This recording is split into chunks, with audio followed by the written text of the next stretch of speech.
myself into a trance. Maybe when I'm doing my, like, when I do a lot of state exams for my jobs, and I put myself into like a trance state. I really don't remember anything. My head, I smoke a lot of weed. I play a lot of video games, but I own two businesses. I manage. I do this show. I do a bunch of stuff in my time, and then at the end of the day, I still feel like I have free time. So it's all goes to, I've been biohacking myself for years. No one really teaches those skills out in the world, but it skills out there where you can, like, focus on getting into that trance state and doing superhuman things, like, like being somewhere. So when I get bored, or if I'm in a meeting where people are talking in plain English, I hate meetings where we just talk in normal. I can't stand meetings that aren't sped up. So if a meeting isn't in 2 or 3 times speed, like, it's very hard to keep my attention. So, but I'm able to trance my way through most of it. Yeah. Yeah. Press the times 4 button, Nazi. Yeah. Yeah, we'll have the whole thing 4 times speed. I was thinking about it. Yeah. Where do I push to make it faster? Right. Yeah. Get it all done in half an hour. Yeah. So I don't know if y'all see me over here dancing and stuff, but yeah. That's why. Because when I watch live videos, I also like, I wish I could skip it. It's not a video, it's a real person talking. Yeah, it happens sometimes. Oh my God, I hate it. I hate Zoom meetings. Yeah. I have a question for Adventure Girl. Talking about following up on that though, Amanda. So I often watch the on SpaceX on YouTube. Go to as to what's happening in Boca Chica. They're showing them working, and they often show it in, like, well, at least double time. And it's quite interesting because some things you do see better. Because of the frequencies, the patterns. There's certain mechanical things that you actually see more of what's going on if it's at multiple speed. Because normally things are too slow for our perception. So certain things happen so slowly. But if you see them speeded up, you actually get a better impression of what's actually happening with certain things because of their natural frequency is lower. Watch a time lapse. Or landscape time lapses. Time lapse is brilliant. It's very useful. Yeah, and slowing down as well. So change of perspective is very often very useful. Shut everybody up.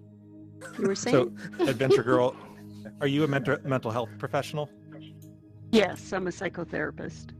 So I have a question then about the idea of consciousness, because I feel like we might be there's a possibility with language where, like, somebody brought up the idea of Eskimos having lots of words for snow. I wonder if we're in a situation where we have different, kind of different palettes for describing consciousness, right? So when I hear somebody talk about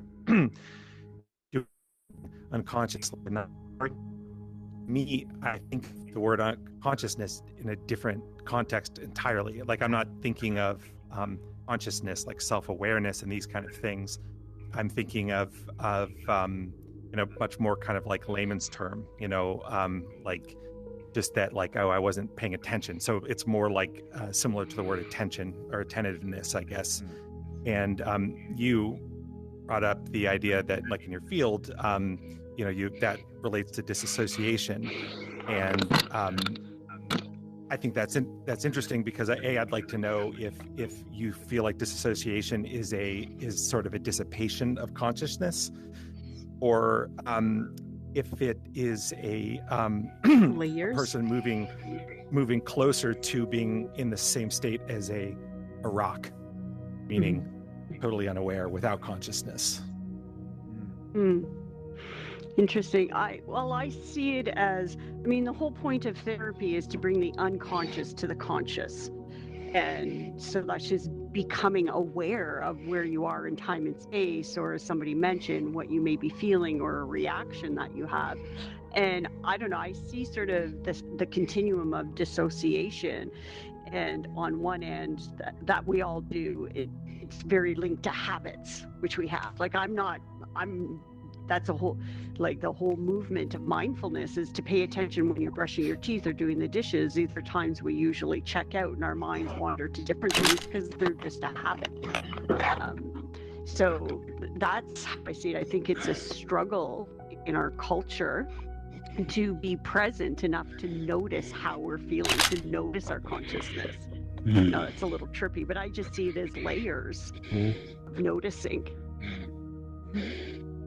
And I agree, Wookiee left, but I agree with what she said. I think the majority of people are asleep through their entire lives. They never truly wake up. I always mention the Chinese proverb, like, don't try to wake up somebody who's pretending to be sleeping. Yeah, I like that. They don't want to be waking up. And once you wake up, you can never go back to sleep. Like, it's impossible unless you use a lot of drugs. Like, that's why a lot of red people... pill for alcohol, yeah. Yeah, exactly. Like, if I want to escape, I'll have to use marijuana or something just to slow my mind down. I mean, I don't want... Yeah. But ironically, some people can be knocked out of that unconscious state by something like psychedelic mushrooms.